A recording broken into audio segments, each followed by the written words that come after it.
오늘의 성경 말씀은 요한 1서 2장 3절에서 5절 말씀입니다. 요한 1서 2장에서 2장 3절에서 5절 말씀.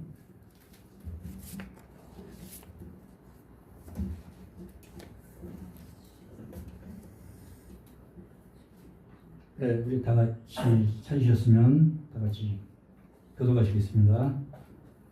우리가 그의 계명을 지키면 이로써 우리가 그를 아는 줄로 알 것이요 그를 아노라 그의 계명을 지키지 아니하는 자는 거짓말을 하여 진리가 그리지 아니하되 다 같이 누구든지 그의 말씀을 지키는 자는 하나님의 사랑이 참으로 그 속에서 온전하게 되었나니 이로써 우리가 그의 안에 있는 줄을 아노라. 아멘. 자, 한번 따라서 합시다. 하나님을 경험하는 교회. 할렐루야. 여러분 다 하나님을 경험하시길 주의 이름으로 축원합니다. 축원합니다. 우리가 두통약 가운데 컵 속에 집어넣으면은 뽀로로 하면서 녹아드는 두통약이 있잖아요. 그런데 그 두통약이 하나하나 이렇게 비닐에 쌓여서 나온다고 생각을 해보세요. 공장에서 나올 때에 하나하나 비닐에 쌓여가지고 나오는데 그냥 그 비닐에 쌓인 채로 컵 속에 집어넣으면 어떻겠습니까? 아무런 현상이 일어나지 않아요.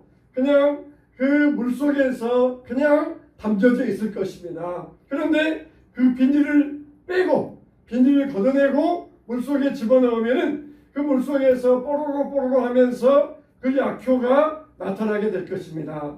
처음에 참 이 광고할 때 참 신기하더라고요. 저는 한 번도 먹어보지 않았는데 물속에다가 뽀로로 집어넣어가지고 이것을 마시면은 두통약이다. 그랬을 때 참 신기했었는데 여러분 우리에게도 마찬가지입니다. 우리에게도 성령의 역사가 있어요. 그런데 이 성령의 역사가 우리의 불순종, 우리의 거짓에 쌓여 있으면은 아무런 역사가 일어나지 않습니다.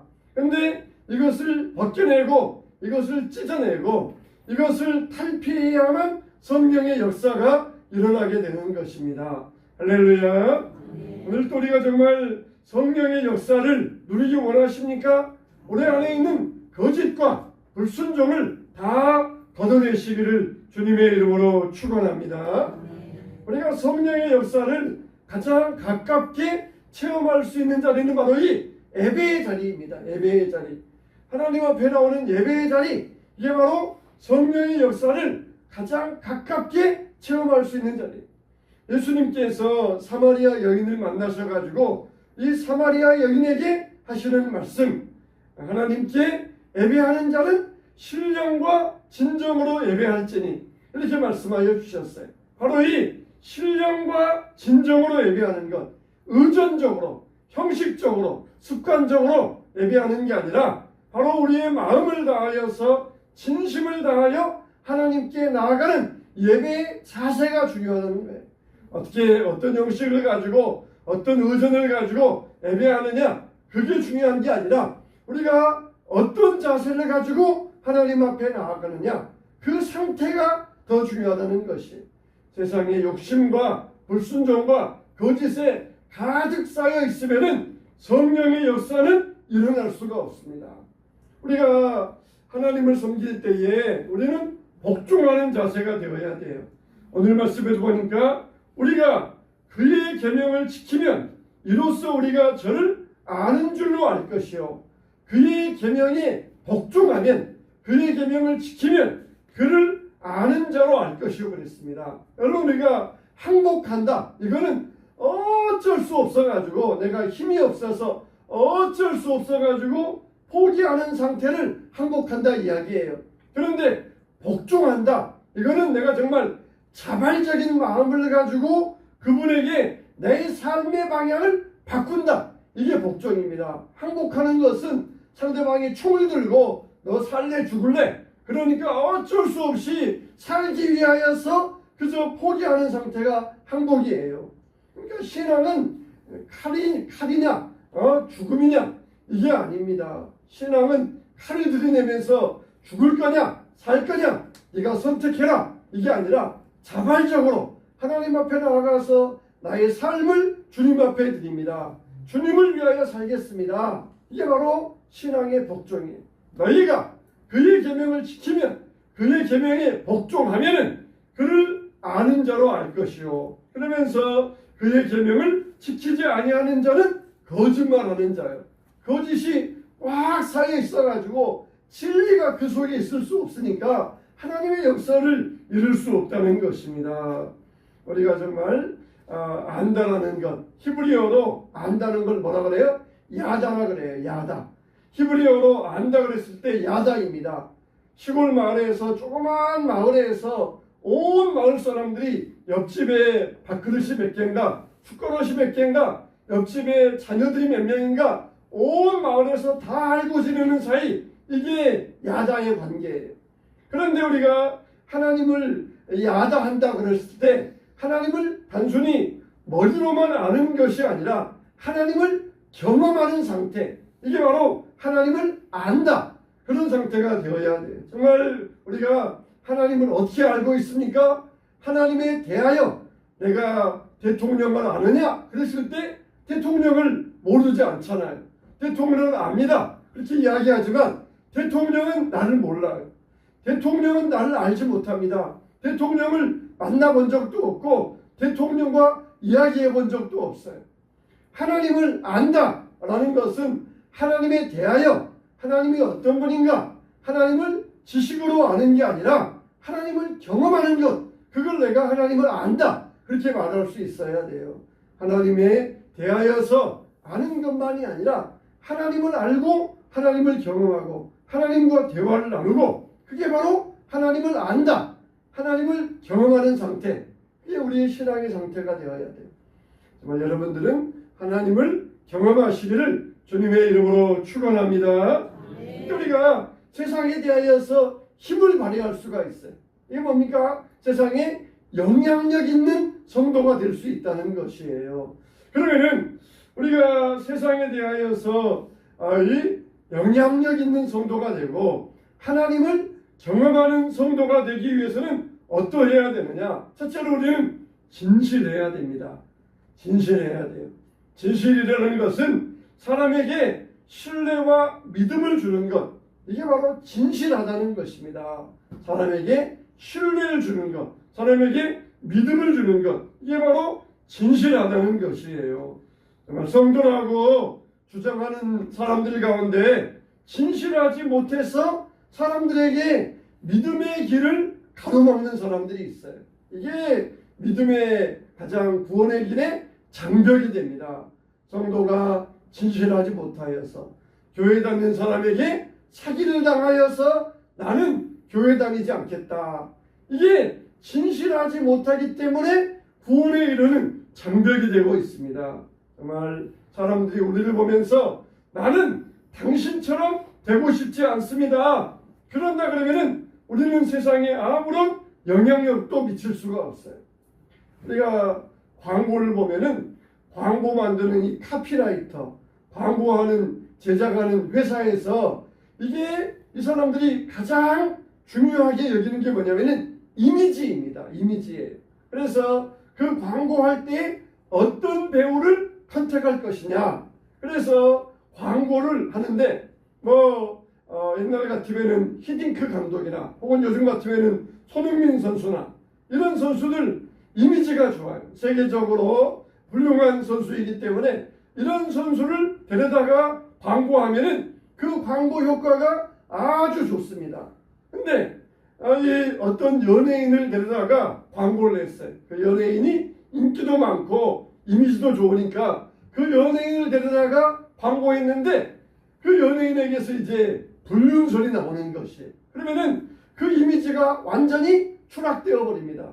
좋은 이미지 가운데서 자기 회사 광고하면서 자기 회사 제품을 팔았는데 그 연예인의 이미지가 추락되니까 그가 선전하고 광고하였던 회사의 제품도 같이 추락이 되어져 버리는 것이. 그러면서 회사에서 이제 위약금을 물겠다, 우리 회사의 광고에 대해서 이미지 실추한 것에 대하여서 소송을 걸겠다, 손해본 것에 대해서 손해배상을 하겠다, 그런 경우들이 있어요. 여러분, 이렇게 세상의 광고에서도 이미지를 가지고 좋은 효과를 발휘하기 위하여서 이미지를 굉장히 중요하게 여깁니다. 우리는 좋은 소식, 복음을 전하는 사람들이에요. 우리는 영적인 사람이 되어야지 영적인 사람처럼 보이는 사람이 되어서는 안 됩니다. 실제적으로 죄를 버리고 죄를 이기는 사람이 되어야지 그렇게 보이는 척하는 사람이 되어서는 안 돼요. 우리는 솔직해야 됩니다. 진실해야 됩니다. 겸허해야 되고 자기의 과실과 실수에 대하여서 솔직하게 진실하게 인정할 수 있는 그런 사람이 되어야 돼요. 우리는 진실할 때 하나님을 경험할 수 있습니다. 마음이 청결한 자가 하나님을 볼 것이며 그랬어요. 마음이 깨끗한 자가 하나님을 볼 것이요 하나님을 경험할 것이라 그랬습니다. 여러분, 마음 가운데 거짓이 있습니까? 이게 꽉 차 있으면은 성령의 역사가 일어날 수 없습니다.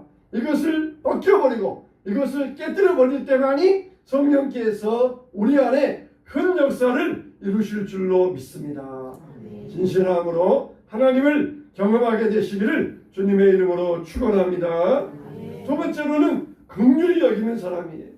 사마리아인의 비유 가운데 보면은 예수님께서 하시는 관심이 뭐냐? 누가 그 사람의 이웃이냐? 그게 아니라 누가 이 사람의 이웃이 되어줄 수 있느냐? 그게 관심이에요. 누가 그 사람의 이웃이냐? 그 사람은 제사장도 지나가고 레인도 지나가고 제사장도 이 사람의 이웃이 되어주지 못하였어요. 레인도 이 사람의 이웃이 되어주지 못하였어요. 근데 누가 강도받는 사람의 이웃이 되어줄 수 있느냐? 그랬을 때에 사마리아 사람, 그 사람을 가서 도와주는 그 사람이 이 사람의 이웃이 되어줄 수 있다는 것입니다. 어떤 사람이 강도받는 사람의 이웃이 될 수 있느냐? 바로 선행을 베푼 사람입니다. 이 사마리아인이 강도받는 사람, 유대인을 도와주었다는 것은 그 당시로서는 상상을 뛰어넘는 이야기입니다. 상식을 초월하는 이야기예요. 상식적으로는 동족이 도와줘야 되고 동족이 이웃이 되어줘야 되는데 서로 원수지간, 서로 앙숙지간인 사람이 이 사람을 도와주었고 이 사람의 이웃이 되어주었다는 것이에요. 정말 이것은 상식을 뛰어넘는 이야기입니다. 도저히 사랑하거나 자비를 베풀 수 없는 사람이 긍휼을 베풀어 주었다는 것이 이게 우리에게 얼마나 큰 본을 보여주고 있습니까? 정말 도저히 사랑하고 긍휼 베풀 수 없는 사람을 위하여 긍휼 베풀 때 이게 사람에게 큰 감동을 주는 것이에요. 정말 저가 누구에게 저런 행동을 할 수 있느냐? 예수님께서도 새 계명을 너희에게 주노니 서로 사랑하라. 내가 너희를 사랑한 것 같이 너희도 서로 사랑하라. 너희가 서로 사랑하면 이로써 모든 사람이 너희에게 내 제자가 된 줄 알리라. 이렇게 말씀해 주셨어요. 우리는 긍휼 베풀 때에 하나님을 경험하게 됩니다. 정말 선한 사마리아 사람이 하나님을 믿는 자였느냐? 그랬을 때에 사마리아인들도 하나님을 믿는 사람이었어요. 단지 그들이 피가 섞였다, 혼혈족이다. 그래가지고 유대인들이 이들을 이방인으로 내쳐버리고 간섭하지 아니하였던 자예요. 자기들이 볼 때는 정통이 아니고 이들은 정통에서 벗어난 자들이었지만 그러나 그들 안에는 사랑이 있었어요. 누가 하나님의 제자이냐? 누가 예수의 제자이냐? 나는 정통입니다. 나는 신학적으로 올바른 사람입니다. 나는 성경적으로 올바로 행하는 사람입니다. 그런 자가 아니라 사랑을 베푼 자, 긍휼 행하는 자가 예수님의 제자로서 인정받는다는 것입니다. 우리가 얼마나 많이 알고 있느냐, 얼마나 지식이 많이 있느냐, 그것을 뛰어넘어서 사랑을 베푸는 자가 될 때에 진정으로 예수님의 제자로서, 참 제자로서 예수님께 인정받고 하나님을 경험하게 될 것입니다. 예수님은 어느 가운데 거하십니까? 지식이 많아가지고 신학적으로 정통이니 이걸 따지는 자 가운데 거하는 것이 아니라 그 마음이 따뜻한 자가 되어서 비록 내가 손해본다 할지라도 이 사람에게 긍휼 베풀면서 그 사람에게 선행을 베푸는 살아있는 자들 가운데 예수님이 함께 하신다는 것이, 이런 사람이 바로 하나님을 경험하게 된다는 것입니다. 우리도 따뜻한 마음을 가지고 나아가시기 바랍니다. 우리가 세상에서 사람들에게 판단하는 자가 아니라 따뜻한 마음을 가지고 사랑을 베풀 때에 하나님의 제자로서 하나님이 우리 가운데 거하게 될 줄로 믿습니다. 세 번째, 희생하는 사람, 이런 사람이 바로 하나님을 경험할 수 있다는 거예요. 여러분, 긍휼과 희생의 차이가 뭡니까? 긍휼은 내가 가지고 있는 것을 가지고 베풀어 주는 것, 이게 긍휼이에요. 근데 희생은 내가 베풀 때에 나에게 피해가 올 수 있지만 그럼에도 불구하고 베풀어 주는 것, 이게 바로 희생입니다. 바리새인들은 위선적인 긍휼과 자비를 베풀었어요. 내가 구제도 많이 합니다. 내가 헌금도 많이 합니다. 그러면서 위선적인 긍휼과 자비를 베풀면서 자기가 신앙생활을 열심히 한다고 그렇게 믿고 있었습니다. 그런데 희생은 뭡니까? 내가 이걸 행할 때에 내게 피해가 올 수 있어요. 그렇지만 그 일을 행하지 아니하고는 견딜 수 없는 것, 이게 바로 희생입니다. 이게 바로 예수님의 모습이에요. 독생자 예수님께서 하늘 보좌의 영광을 버리시고 이 땅에 내려오셔서 우리를 위하여 모든 것을 다 희생해 주셨습니다. 육신으로 오셔서 우리의 희생의 모범이 되어 주셨던 것이, 인간의 몸으로 오셔서 자신을 완전히 포기하셨기 때문에 우리가 구원을 얻게 된 것입니다. 삭개오가 어떻게 변화되었습니까? 삭개오가 변화될 수 있었던 것은 바로 예수님께서 이 사람을 위하여 자기의 시간을 투자하여 주셨기 때문이에요. 예수님께서 이 한 사람을 위하여 가던 길 멈추고 시간을 투자하여 주셨기 때문에 이 사람 삭개오가 바로 예수님을 만날 수 있었던 것입니다. 여러분, 삭개오가 열정을 가지고 이 돌무화과 나무에 올라갔잖아요.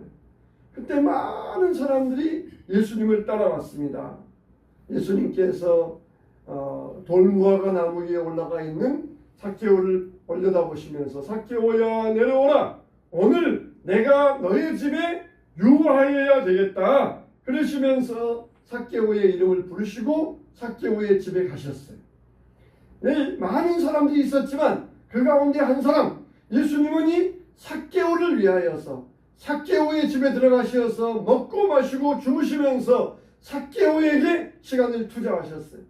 여러분, 삭개오에게 갔을 때 어땠습니까? 오히려 예수님은 많은 사람들의 인심을 잊어버리셨어요.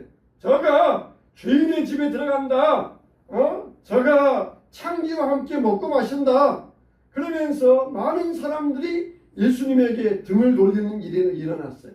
그렇지만 예수님은 그게 개의치 않으셨습니다. 이 사람도 바로 아브라함의 후손이로다, 그러면서 삭개오의 집에 들어가셔서 이 집에 구원이 이르렀도다, 그 집에 구원을 선포하여 주셨다는 거예요. 사람들에게 인심을 잃어버리는 희생을 각오하면서도 그 한 사람을 위하여 시간을 투자하는 희생을 치우시면서도 삭개오의 집에 들어가셔서 삭개오의 집에 구원을 선포하여 주셨던 것입니다. 이런 희생이 있었기 때문에 삭개오가 하나님을 만날 수 있었고 경험할 수 있었던 것입니다. 우리는 희생이 없이는 사람의 영혼을 구원할 수 없어요. 어느 정도 내가 그냥 해줄 수 있는 선에서만 베풀어 주는 것, 그건 희생이 아닙니다. 비록 내가 피해가 온다 할지라도, 내가 막심한 손해 본다 할지라도 내가 베풀어 주는 것, 그 사람의 구원을 위해서라면 내가 어떤 희생을 보고 감수하고라도 내게 있는 것을 베풀어 주는 것, 그게 바로 희생하는 것이고 하나님을 경험하게 되는 길이 되는 것입니다. 내가 아는 적당한 선에서 봉사하고, 내가 아는 적당한 선에서 헌신하고, 내가 아는 적당한 선에서 헌금하고, 이거는 하나님을 경험할 수 없어요. 그러나 내가 피해를 보더라도, 내가 어떤 손해가 온다 할지라도 희생하면서 주님을 위하여 살아갈 때 그게 바로 하나님을 경험하는 길이 되는 것입니다. 자, 여러분 정말 이 희생하는 이 성도만큼 강력한 힘이 어디 있겠습니까? 예수님이 우리를 위하여 희생해 주셨을 때 부활의 능력의 역사가 일어날 수 있었던 것입니다. 우리도 희생함으로써 날마다 하나님의 하나님을 경험하게 되시기를 주님의 이름으로 축원합니다. 네 번째, 용서하는 교회. 용서하는 사람이 하나님을 경험할 수 있어요. 정말 용서는 큰 능력입니다. 원수를 사랑하라. 이게 무슨 말씀입니까? 용서할 수 없는 사람을 용서하고 사랑하라는 거예요. 원수예요. 적당히 나에게 피해 끼친 죄 지은 사람이 아니라 원수입니다. 원수는 어떻게 해야 돼요? 원수는 복수해야 됩니다. 원수와는 같은 하늘 아래 살 수가 없어요. 이게 원수예요. 원수를 사랑하라. 도저히 사랑할 수 없는 사람을 사랑하라. 도저히 용서할 수 없는 사람을 용서하라. 이 용서가 바로 사람을 변화시키는 강력한 능력입니다. 가늠하다가 현장에서 붙잡혀온 여인이 있었어요. 바리새인과 서기관들은 이거는 율법에 의하면 돌로 쳐 죽여야 됩니다. 어떻게 할까요? 그럴 때 예수님께서 너희 중에 죄 없는 자가 돌을 들어 치라. 그랬을 때에 사람들이 다 마음에 찔림을 받고 돌을 내려놓고 떠났던 것입니다. 나중에 예수님께서 십자가에 죽으시기 전에 한 여인이 들어와서 예수님의 머리에 향유를 부으시는데 어떤 사람 학자들은 바로 그 여인이 가늠하다 붙잡혔던 그 여인일 수 있다. 그렇게 추측하는 사람들도 있어요. 그 말도 얼마든지 일리가 있지 않습니까? 이 여인, 가늠하다 붙잡힌 여인, 완전 여인에게는 주홍 글씨가 새겨져 있어요. 동네 사람들에게서 따돌림 받았을 것입니다. 죄 용서받았지만은 그러나 인정받지 못했을 것이에요. 그러다가 예수님께서 오셨다는 말씀을 듣고 귀하고 아껴두었던 향유를 가져다가 예수님께 부어드리고 눈물로 발을 씻어주셨던 여인. 그 여인이 그 여인이다. 그 말을 또 추측해 볼 수 있고 일리 있는 이야기입니다. 예수님은 용서로서 한 여인의 삶을 바꿔주셨던 거예요. 예수님이 용서하지 말라. 율법에 의하면 당연히 죽여야 된다. 그렇게 했더라면 이 여인의 삶은 변화될 수 없었고 하나님을 경험할 수 없었을 것입니다. 하나님을 경험하는 길은 뭡니까? 용서의 능력이에요. 용서의 능력. 정말 용서하신 분들 이를 악물고 눈물 흘리면서 용서할 때 그때 하나님의 사랑을 경험하게 되었던 것입니다. 정말 세상을 바꾸고 세상을 하나님 나라를 바꿀 수 있는 능력이 바로 이 용서의 능력이 있고 용서할 때 우리는 하나님을 경험하게 된다는 것입니다. 우리는 세상 속에서 살아가고 있어요. 그리스도인들은 세상과 분리될 수가 없습니다. 세상을 떠나갈 수가 없어요. 우리는 그냥 수도원처럼 폐쇄된 곳에서 우리들끼리만 살아갈 수가 없어요. 우리가 세상 속에서 세상을 향하여서 영향력을 끼칠 수 있어야 됩니다. 우리는 하나님을 경험하는 사람이 되어야 돼요. 예수님이 우리에게 말씀하신 성도의 그리스도인의 정체성은 세 가지예요. 너희는 세상의 빛이라, 너희는 세상의 소금이라, 너희는 세상에 나아가서 증인이 되라. 이게 우리의 정체성 세 가지입니다. 소금이 되라, 빛이 되라, 증인 되라. 우리 세 가지. 우리는 하나님을 경험하는 사람이 되어야 됩니다. 예수님께서 가버나움에 들어갔었을 때에 많은 사람이 예수님을 보기 위하여 그 가버나움 집에 몰려왔습니다. 많은 사람이 몰려와서 문 앞에라도 용신할 수 없었더라. 이 집 안에는 사람들이 꽉 들어차 있고 문 앞에 들어갈 수 없을 정도로 문 밖에까지 사람들이 가득 차 있었어요. 그때 내 친구가 중풍병에 걸린 자기 친구를 데리고 와서 도저히 예수님께 나아갈 수 없으니까 지붕 위에 올라가서 지붕을 뜯어가지고 이 내 친구가 중풍병자를 예수님 앞에 달아내렸어요. 예수님께서 그들의 믿음을 보시고 내 믿음이 너를 구원하였느니라. 일어나 내 침상을 들고 일어나 걸어가라. 이렇게 말씀하실 때에 이 사람에게 놀라운 기적의 역사가 일어났던 것입니다. 그 가버나움에 수많은 사람들이 예수님을 만나기 위해 찾아왔어요. 이들은 다 스스로 우리가 예수님을 안다, 예수님을 안다 그렇게 말하였을 것입니다. 그러나 그 가버나움에 있었던 그날 있었던 수많은 사람 가운데 예수님을 경험한 사람은 이 중풍병자 한 사람뿐이에요. 오늘 이 시간에도 수많은 교회에서 수많은 사람들이 예배를 드리고 있습니다. 그러나 그 수많은 사람들이 다 하나님을 경험하는 것이 아니에요. 정말 하나님 앞에 믿음으로 나와서 예수님 앞에 나와서 자기의 전생애를 걸고 열정적으로 주님 앞에 나와서 주님을 구하는 자, 이런 자들만이 예수님을 경험할 수가 있는 것입니다. 오늘날에도 수많은 사람들이 예배한다고 해서 모두가 다 하나님을 똑같이 경험하는 것이 아니에요. 정말 내가 예수님을 만나야 되겠다, 예수님을 배웠고 그분으로부터 내가 치유함을 받아야 되겠다, 이런 간절한 마음을 가지고 나온 자들만이 예수님을 만나고 예수님을 경험하게 될 것입니다. 오늘날 정말 가버나움에 모였던 사람들처럼 예수님을 알고만 가는 사람이 아니라 예수님을 경험하는 사람이 되시기를 바랍니다. 그런 자가 바로 예수님을 만나고 예수님을 경험하고 예수님으로부터 놀라운 축복을 누리게 될 것입니다.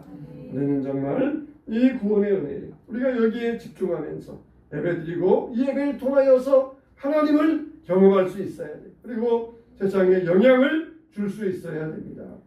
우리는 정말 하나님의 거룩함을 반영하는 하나님의 거울이에요. 우리는 스스로 빛을 낼 수가 없어요. 그러나 달빛은 햇빛을 받아가지고 이 땅 위에 빛을 비추는 것처럼 우리는 스스로 빛을 발할 수 없지만 빛 대신 예수님께로부터 빛을 받아서 세상에 어두움을 비칠 수가 있습니다. 우리는 달빛 같은 사람이에요. 추석에 하늘을 쳐다보면서 그 밝은 달을 쳐다보면서 하나님, 나도 저와 같게 하여 주시옵소서. 어젯밤에 교회 왔다가 집에 들어가면서 보니까 아직은 달빛이 약간 한쪽이 아직은 다 꽉 차지 않았더라고요. 하나님, 나도 저 달빛처럼 우리 하나님께 빛을 받아서 이 땅을 환하게 비출 수 있는 만월 같은 사람이 되게 해주시옵소서. 이 추석에 그 달빛 바라보면서 주여, 나도 스스로 발광체는 될 수 없지만 예수님의 빛을 반사하는 반사체가 되어서 이 땅에 거룩한 사람으로서 세상에 빛을 비추고 세상에 영향력을 비추는 성도의 삶을 살게 주시옵소서. 이런 믿음을 가져야 될 것입니다. 하나님을 경험하는 삶, 하나님의 나의 빛이 되시어서 하나님을 경험하고 이 하나님의 경험을 나눌 수 있는 영향력이 있는 믿음을 갖게 되시길 바랍니다. 하나님을 경험하는 교회, 하나님을 경험하는 이 예배가 되시기를 주님의 이름으로 축원합니다.